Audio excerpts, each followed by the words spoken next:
आज हम आपको एक ऐसा टॉपिक पढ़ाएंगे जिसे पढ़ने के बाद चाहे आपका BHU का MSc एंट्रेंस हो, चाहे आपका JNU का MSc एंट्रेंस हो, चाहे आपका IIT JAM का एग्ज़ाम हो, चाहे आपका गेट का एग्ज़ाम हो, चाहे आपका नेट का एग्ज़ाम हो, सारे एग्ज़ाम्स में आप एक या दो क्वेश्चन सॉल्व कर पाएंगे। ठीक है बच्चों, तो हम स्टार्ट करते हैं। आज हमारा टॉपिक होगा question based on wave function. हम आपको लास्ट वीडियो में बता चुके हैं कि वेव फंक्शन क्या होता है, वेव फंक्शन क्या इन्फॉर्मेशन देता है, ये सारा हम आपको पिछले लेक्चर में बता चुके हैं। जो हमारे YouTube चैनल पे नए हैं वो लोग, हम डिस्क्रिप्शन बॉक्स में लिंक दे रहे हैं उस वीडियो का, वो वहाँ पे जाकर के देख सकते हैं। और साथ ही हमारा YouTube चैनल को लाइक और सब्सक्राइब कर दें जो लोग नए हैं। ठीक है बच्चों, तो हम स्टार्ट करते हैं क्वेश्चन। तो बच्चों हम टॉपिक स्टार्ट करते हैं। देखिए, मैं सबसे पहले आपको कुछ वेव फंक्शंस के बारे में बताना चाहूँगा। पहली बात ये है कि अगर आपसे कोई पूछे वन डायमेंशनल बॉक्स में, वन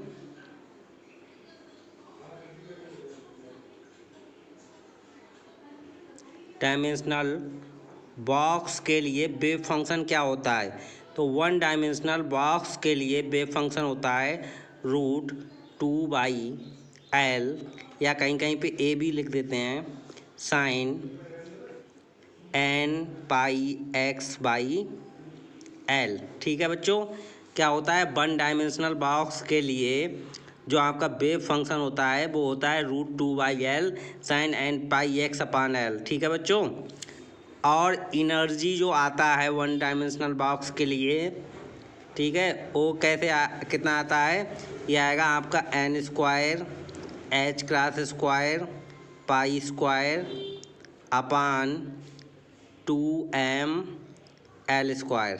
क्या आता है बच्चों, वन डायमेंशनल बॉक्स के लिए वेव फंक्शन जो आता है वो आपका आता है psi = √2/L sin nπx/L। और जो एनर्जी आता है वो हमारा आता है n² π² h²/2mL²। हम आपको ऑलरेडी बता चुके हैं कि h× ये क्या होता है, h/2π। तो हमारा यहाँ से E क्या बन जाएगा, n² h², ये 4π² होगा, जाएगा, पाई से पाई हो कैंसिल हो गया, n² h²/8mL²। तो आपको ये इनमें से एक क्वेश्चन ज़रूर आता है, ठीक है, BHU MSc एंट्रेंस में। तो उसमें क्या दिया होता है, psi = √2/L sin nπx/L। ये किसका वेव फंक्शन है, ये वन डायमेंशनल बॉक्स के लिए है।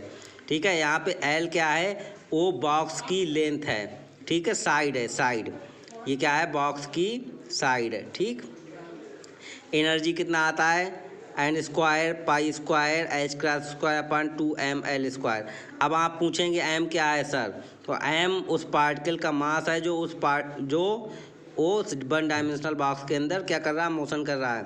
ठीक, अगर हम वन डायमेंशनल बॉक्स के, अब आप पूछेंगे सर ये सब आता कैसे है, ये हम श्रोडिंगर वेव इक्वेशन अप्लाई करते हैं। ठीक है बच्चों, वन डायमेंशनल बॉक्स के पोटेंशियल पे, तो वहाँ से हम आपको बताए थे वो क्या होता है आपका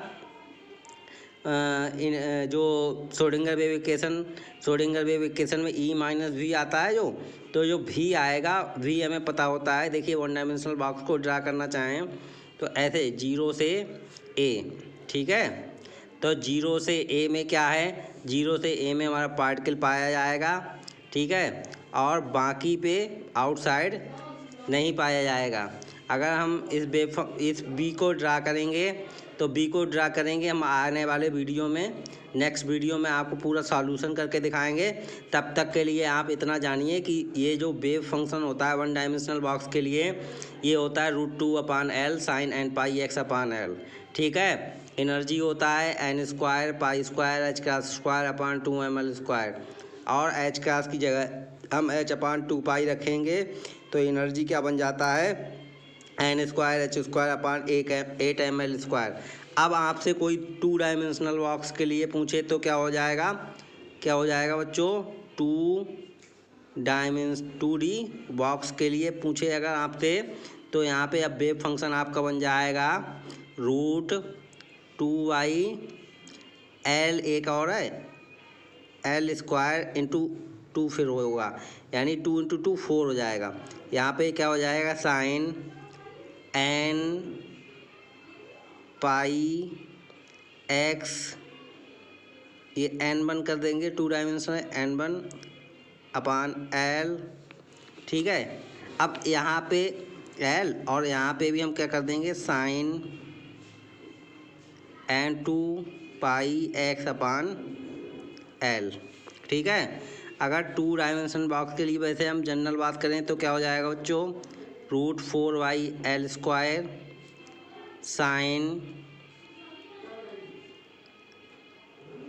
यहाँ पे अगर हमसे आपको पूछा जाए फर्स्ट स्टेट के लिए, सेकंड स्टेट के लिए, इसलिए n1 n2 हम रख दिए हैं, n पाई x अपान L into sine n2 pi x अपान L, ठीक है। कहीं कहीं आपको ABC करके टाइप कर दे देगा, अगर आप 2 डायमेंशन बॉक्स की बात करें कहीं कहीं AB करके देगा, तो ये कोई होगा 4 upon AB sine n1 pi x upon A, और क्या हो जाएगा बच्चों sine n2 pi x upon V, क्योंकि A और V क्या है साइड, तो एक साइड अलग रख दी, एक साइड अलग रख दी।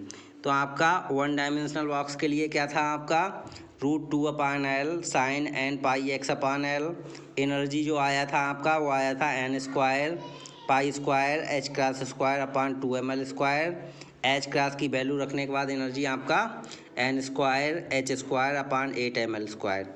ये आपका सॉल्व किया जाता है 1 डायमेंशनल बॉक्स का जो पोटेंशियल होता है उसका वैल्यू रख करके हम डिफरेंशियल इक्वेशन सॉल्व करते हैं, श्रोडिंगर वेव इक्वेशन। तो ये सब हमें मिलता है, ठीक है। वो हम आने वाले नेक्स्ट वीडियो में आपका क्लियर कर देंगे। बाकी 2 डायमेंशनल बॉक्स के लिए यहाँ पे सिर्फ L था, अब 2 साइड हो जाएंगी आपके पास बच्चों, क्या होगी A और B 2 साइड। अगर A और B बराबर हैं तो क्या हो जाएगा L स्क्वायर हो जाएगा L इंटू L, तो इसलिए रख दिया, ठीक है। और जो एनर्जी आएगी आपकी वो क्या आ जाएगी 2 डायमेंशनल बॉक्स के लिए n1 square plus n2 square pi square h cross square upon, ये क्या हो जाएगा 2m L की जगह a square plus b square, या हम इस तरीके से भी लिख सकते हैं pi square h cross square upon 2m n1 square upon a square plus n2 square upon b square, ठीक है बच्चों। ये भी एनर्जी हो सकता है। अब आपसे बच्चों कोई पूछे 3 डायमेंशनल बॉक्स के लिए क्या होगा, 3D बॉक्स। 3D बॉक्स के केस में क्या होगा हमारा जो वेव फंक्शन हो जाएगा वो क्या हो जाएगा आप बच्चों, आप अपने आप करके बता दीजिए 2 अपान A 2 upon B 2 upon C का मतलब क्या हो गया 8 अपान ABC, ठीक है बच्चों। और यहाँ पे वैसा ही जैसे पहले रखा था sine n1 pi x upon A, क्या कर देंगे A into sine n2 pi x upon B into sine n3 pi x upon C, ठीक है। ये आपका वेव फंक्शन हो जाएगा। अब हम बात करेंगे एनर्जी का। अब हम बात करते हैं एनर्जी का। तो एनर्जी जो होगा वो क्या होगा 3 डायमेंशन बॉक्स में pi square h cross square upon 2m ऐसे ही रहेगा। बाकी क्या हो जाएगा n1 square upon a square plus n2 square upon b square plus n3 square upon c square. ये आपका क्या हो गया, एनर्जी हो गया 3 डायमेंशन बॉक्स में। अब यहाँ पूछेंगे सर क्या ऐसे ही क्वेश्चन BHU-MSc एंट्रेंस में आते हैं, तो मैं कहूँगा जी नहीं, इस तरीके का कोई क्वेश्चन नहीं आता है। फिर आप कहेंगे कैसे सर, ये क्यों पढ़ाया आपने? तो हमें ये जानना ज़रूरी था कि 1 डायमेंशन बॉक्स में, 2 डायमेंशन बॉक्स में, 3 डायमेंशन बॉक्स में एनर्जी और वेव फंक्शन क्या होता है और ये कहाँ से आता है। ये हम आने वाले नेक्स्ट वीडियो में डेरिवेशन करके दिखाएंगे ये सारी चीज़ें कहाँ से आती हैं। तो अभी आपको ये जानना ज़रूरी था, मैंने बता दिया। अब मैं आपको क्वेश्चन बताता हूँ जो नेट 2014 में आया था। कब आया था आपका? नेट 2014 में आया था, जब मैंने एग्ज़ाम दिया था तब आया था। एक 3 डायमेंशनल बॉक्स है। क्वेश्चन बहुत लंबा दिया होता है बच्चों, बहुत ज़्यादा लंबा, ठीक है। उसमें ये दिया होता है ये m इलेक्ट्रॉन का मास है, h क्रास है, वो प्लैंक कांस्टेंट है, रिड्यूस प्लैंक कांस्टेंट है, a b c हैं, वो उस बॉक्स की क्या हैं आपकी साइड्स हैं, ठीक है। n1 n2 n3 quantum numbers हैं। तो ये बहुत सारी डिटेल्स दी होती है, हमें उन सारी डिटेल्स पे ध्यान नहीं देना है। हमें किस पे ध्यान देना है कि हमें बॉक्स कैसा बताया, 3 डायमेंशनल बॉक्स। क्वेश्चन में बताया गया था कि बॉक्स है वो 3 डायमेंशनल बॉक्स है, ठीक है। और हमें उसकी ग्राउंड स्टेट एनर्जी को पूछा था। तो ग्राउंड स्टेट एनर्जी क्या पूछा था? ग्राउंड स्टेट एनर्जी पूछा था। तो देखो बच्चों, ग्राउंड स्टेट के लिए हम आपको कुछ स्टेट बता देते हैं कि यहाँ पे 1 1 1 पहले रखते हैं, n1 n2 और n3 की जगह।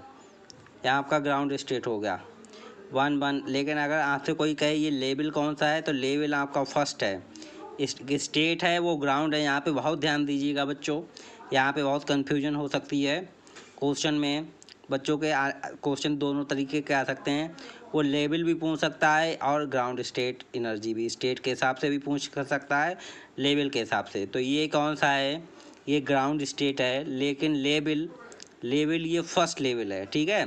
तो ग्राउंड स्टेट 1 1 1, फिर क्या होगा 2 1 1, फिर 2 2 1, फिर 3 1 2, फिर आपका 2 2 2। इस तरीके से आपका ये कुछ स्टेप्स दी होती हैं। जब और आगे बहुत सारे को न्यूमेरिकल हम सॉल्व कराएंगे तो आपको कम से कम 10-12 स्टेट्स मैं बता दूंगा कैसे होती हैं, ठीक है। हमारा अभी क्या क्वेश्चन आया था नेट 2014 में कि हमें 3 डायमेंशनल बॉक्स दिया है, उसका साइड A B C है, उसमें जो पार्टिकल है वो मूव कर रहा है, उसका क्या है, जो मास है वो m है। तो हमें ग्राउंड स्टेट एनर्जी को डिटरमाइन करना था। तो जो ग्राउंड स्टेट एनर्जी, तो क्या पूछा था बच्चों, हमें ग्राउंड स्टेट एनर्जी को निकालना था। तो ग्राउंड स्टेट एनर्जी आप खुद जानिए क्या होगा। अगर हम 3 डायमेंशनल बॉक्स के लिए ग्राउंड स्टेट एनर्जी निकालेंगे तो बच्चों क्या आएगा ground state energy? Ground state के लिए n1 n2 n3 इनकी वैल्यू क्या रखी जाएंगी आपके लिए? 1 1 1। अगर आपसे लेवल पूछता तो ये लेवल कौन सा है? फर्स्ट। लेकिन स्टेट कौन सा है? ये ग्राउंड स्टेट। तो हम E1 1 1, E1 1 1 का मतलब क्या हो गया है यहाँ पे बच्चों? E1 1 का मतलब है कि हमें एनर्जी, ग्राउंड स्टेट एनर्जी चाहिए। अब आप खुद जानिए यहाँ पे क्या हो जाएगा, n1 की जगह 1 का स्क्वायर, n2 की जगह 2 का स्क्वायर, n3 की जगह n1 की जगह 1 का स्क्वायर, n2 की जगह 1 का स्क्वायर, n3 की जगह 1 का स्क्वायर, ठीक है। अब वो एक कंडीशन क्वेश्चन में और दिए थे कि जो बॉक्स है वो क्यूबिकल बॉक्स है। कैसा बॉक्स है? बॉक्स है जो 3 डायमेंशनल बॉक्स है वो क्यूबिकल है। कैसा है? क्यूबिकल। अब हम जानते हैं क्यूबिकल बॉक्स के लिए A B और C क्या होगा? सब इक्वल होगा। जब इक्वल होगा तो सबकी जगह A कर सकते हैं। तो हम आप रखेंगे 1/A का स्क्वायर, 1/A का स्क्वायर, 1/A का स्क्वायर, ठीक है। तो एनर्जी आपका क्या निकल के आएगा बच्चों? 3 pi square h cross square upon 2m a square, ठीक है। अगर क्वेश्चन क्या पूछा था नेट 2014 में, हमारे पास एक क्यूबिकल बॉक्स है ठीक है। 3 डायमेंशनल बॉक्स, क्यूबिकल बॉक्स तो ऑलरेडी 3 डायमेंशनल बॉक्स होता ही है। तो हमें ग्राउंड स्टेट एनर्जी पूछ रहा था। क्वेश्चन में बहुत सारा मटेरियल दिया होगा, हमें उन सब पे ध्यान नहीं देना है। हमें ध्यान देना है तो अपने लक्ष्य पे ध्यान देना है। वो हमारा लक्ष्य क्या था? 3 डायमेंशनल बॉक्स है। हमें एनर्जी ऑलरेडी पता थी कि 3 डायमेंशनल बॉक्स में एनर्जी कितना होता है। हमसे पूछा कि हमें ग्राउंड स्टेट एनर्जी निकाल के दीजिए, तो ग्राउंड स्टेट एनर्जी निकाल के दीजिए। तो हमने क्या रख दिया ग्राउंड स्टेट की जगह? 1 1 1। चूँकि बॉक्स कैसा है? क्यूबिकल है, तो हमने क्या रख दिया? A = B = C। ठीक है बच्चों, तो हमारा एनर्जी कितना आ गया वहाँ पे रखने के बाद? ये अगर ये आपसे पूछ लिया, अब आपसे अगर ये पूछता कि 3 डायमेंशनल बॉक्स है, वो भी कैसा है? क्यूबिकल बॉक्स है, तो उसका वेव फंक्शन लिखिए। अगर वेव फंक्शन पूछता बच्चों तो हम क्या करेंगे? √8 ABC होता है। ABC होता है जब हमारा बॉक्स कैसा होता है? बॉक्स होता है हमारा 3 डायमेंशनल बॉक्स होता है। अब हम यहाँ पे क्या रखेंगे? ABC की जगह AQ हो जाएगा। AQ बच्चों क्यों हो गया हमारा? क्योंकि हमने क्या रखा है? A = B हमारा क्या हो गया? 8/AQ। 8/AQ क्यों किया है? क्योंकि ABC सब इक्वल हैं क्यूबिकल बॉक्स के लिए। अब क्या होगा आपका? साइन, ठीक है, ग्राउंड स्टेट के करस्पॉन्डिंग हमसे पूछ रहा है, तो n1 की जगह 1 रख देंगे, तो आपका क्या बचेगा? πx/A। अब यहाँ पे x1 कर दे रहे हैं, sign πx2/A into sine πx3/A। तो ये हो गया हमारा बच्चों क्यूबिकल बॉक्स के लिए वेव फंक्शन 3 डायमेंशन बॉक्स के लिए। अब आपसे कोई कहे एक ऐसा बॉक्स रेक्टेंगुलर बॉक्स है, A = B = C, इस टाइप का बॉक्स है, तो इस टाइप के बॉक्स के लिए हमें ग्राउंड स्टेट एनर्जी पूछ रहे।